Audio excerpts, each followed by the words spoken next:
다락씨와 생 49.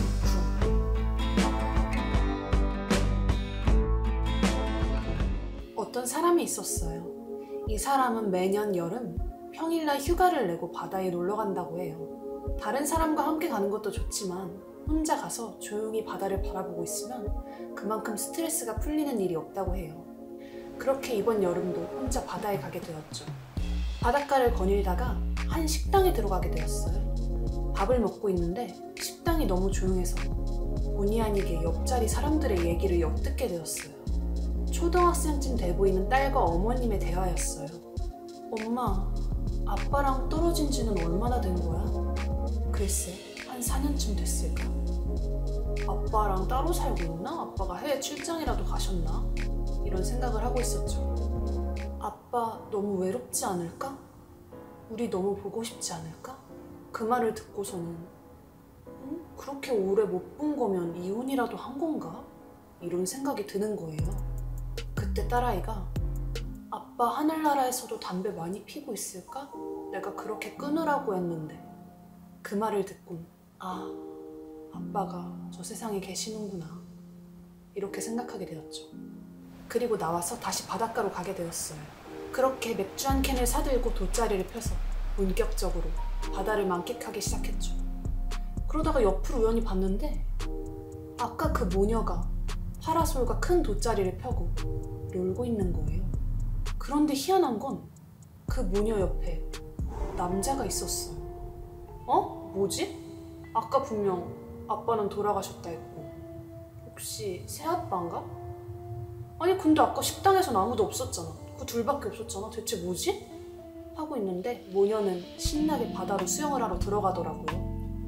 대체 무슨 사이일까? 바닷가에서 만난 사이인가? 이러면서 그 남자를 계속 쳐다보고 있었는데 그 남자가 탁 쳐다보는 거예요. 그러더니 기어오는 자세로 자기 쪽으로 오는 거예요. 그 순간 오만 가지 생각이 다 들었죠. 저건 분명히 사람이 아닐 것이다. 왜 저러고 오는 거지? 그렇게 앞에 다다른 순간 그 남자는 너무 평범하게 혹시 라이터 좀 빌려주실 수 있으세요? 라는 거예요. 그냥 사람이었구나 하고 라이터를 건네주게 되었죠. 그러자 그 남자가 말했어요. 혼자 바닷가라니 정말 생각만 해도 여유롭네요. 그래서 말했죠. 아니요, 혼자 오는 것보단 그래도 그쪽처럼 가족들하고 다 같이 오는 게 좋죠. 그러자 그 남자가 정색을 하는 거예요. 가족과 함께라뇨? 죄송한데 좀 불쾌하네요. 저희 가족들 4년 전에 다 죽었거든요. 라고 남자가 말하는 거예요.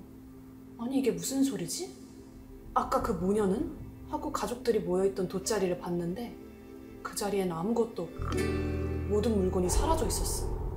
아니야, 수영하고 있을 거야 하고 다시 바다 쪽으로 시선을 옮겼는데 사람이 너무 많아서 그 모녀를 찾을 순 없었어요. 정말 어떻게 된 일일까 싶어서 다시 옆을 봤는데 그 남자도 사라진 뒤였고 그리고 그 남자가 피던 담배꽁초만이 바닥에 버려져 있었죠. 그럼 그 모녀가 귀신이었던 거야? 아닌데 얘기를 다 들었는데? 하고 온갖 의문에 휩싸여 있다가 모르겠다, 그냥 술이나 마시고 자자 하고 바닷가에서 잠이 들었어요. 그리고 시간이 지나고 돌아와서 도저히 그 일을 잊을 수가 없더라고요. 그래서 4년 전 대체 그날 뭔 사고라도 있었는지 쳐봤어요. 그러다 우연히 충격적인 기사를 보게 되었어요. 모녀 식칼로 잔혹하게 살해당해 그 옆에는 남편이 목매달아 자살.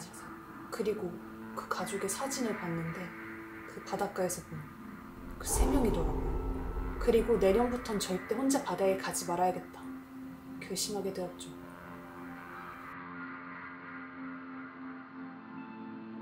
할머니가 돌아가시기 전의 이야기입니다. 저희 할머니는 몸이 많이 안 좋으셔서 항상 옆에서 병수발을 들어드려야 했어요. 그렇게 저희 어머니는 항상 할머니를 돌봐드렸고 매일매일 지쳐가고 계셨죠. 그러던 어느 날 어머니께서 웃으면서 어떤 인형을 가져오신 거예요. 그리고 이 인형은 할머니한테 줄 거라고 말씀하시면서 할머니 옆에 딱 갖다 놓았죠.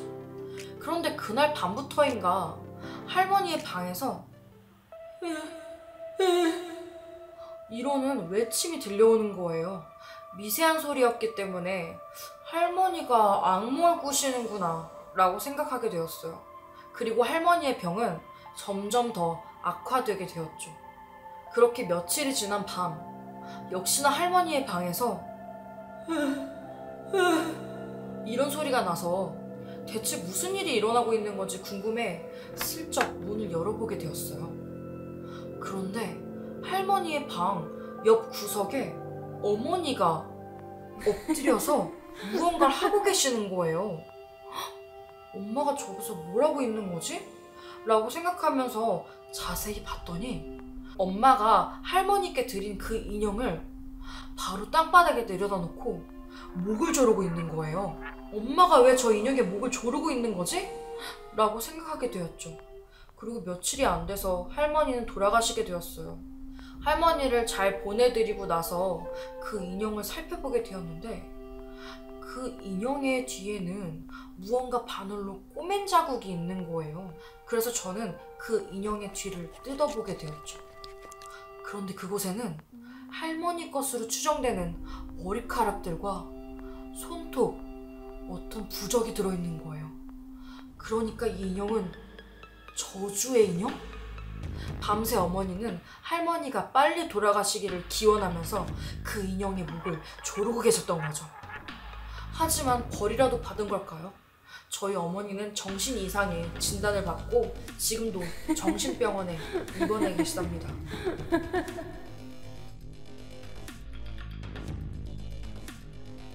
어떤 마을에 A라는 남자가 있었어요. 이 남자는 키가 190이 넘는 아주 큰 사람이었죠. 하지만 마을 사람들은 그 사람을 매우 싫어했어요. 매우 난폭한 데다가 작은 일에도 보복을 하려 드는 그런 안 좋은 성격을 가지고 있었기 때문인데요. 마을 아이들이 놀렸다는 이유로 아이들을 무참히 때려서 다치게 한 일도 있었고요. 그리고 허구한 날 술만 마시고 있어서 거의 알코올 중독자에 가까웠죠. 그러던 어느 날 이 남자가 죽게 된 거예요. 죽으면 장례를 치러줘야 되는데 이 키 큰 남자는 가족도 없고 마을에 아무런 연고도 없어서 이 사람의 장례를 치러줄 수 있는 사람이 없는 거예요. 그래서 하는 수 없이 마을에 있는 유일한 장의사가 이 남자의 장례를 치르기로 했죠. 하지만 이 장의사도 이 키 큰 남자를 매우 싫어했었어요. 그래서 최대한 저렴하게 장례를 치러야겠다 싶어서 제일 싼 관을 가져와서 그 사람의 시체를 옮겨 담았어요. 근데 그날따라 유독 짐이 많은 거예요.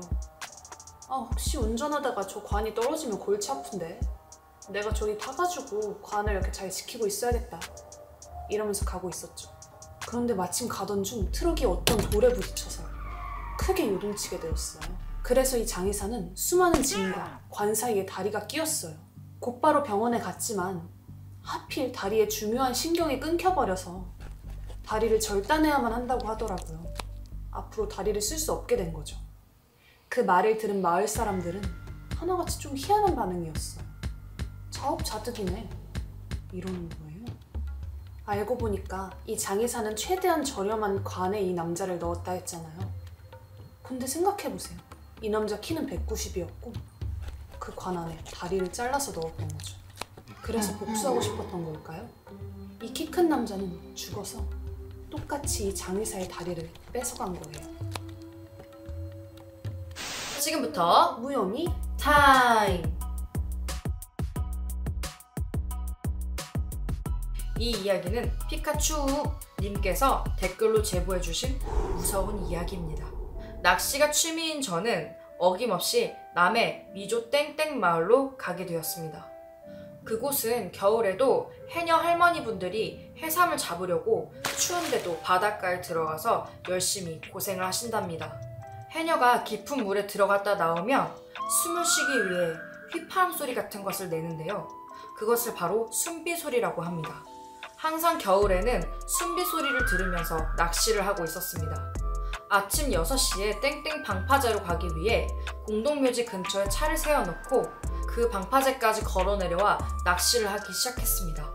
그때 시간이 아침 6시 30분 정도였을 거예요. 낚싯대를 던지자마자 나는 숨빗소리. 항상 듣던 그 숨빗소리가 오늘만큼은 약간 섬뜩하게 느껴졌습니다.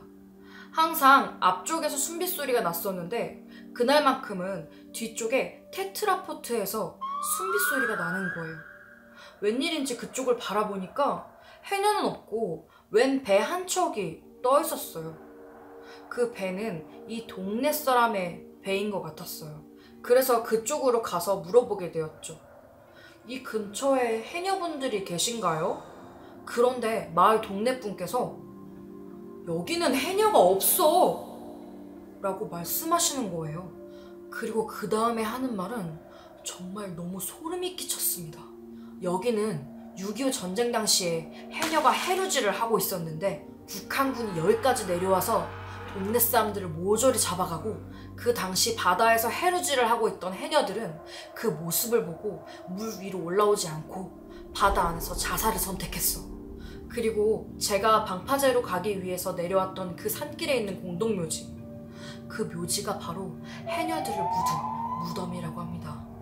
알고 보니 마을 주민들은 밤중에는 그 근처에 무서워서 얼씬도 못한다고 하더라고요. 그럼 그동안 들어왔던 그 숨빗소리는 대체 무엇일까요?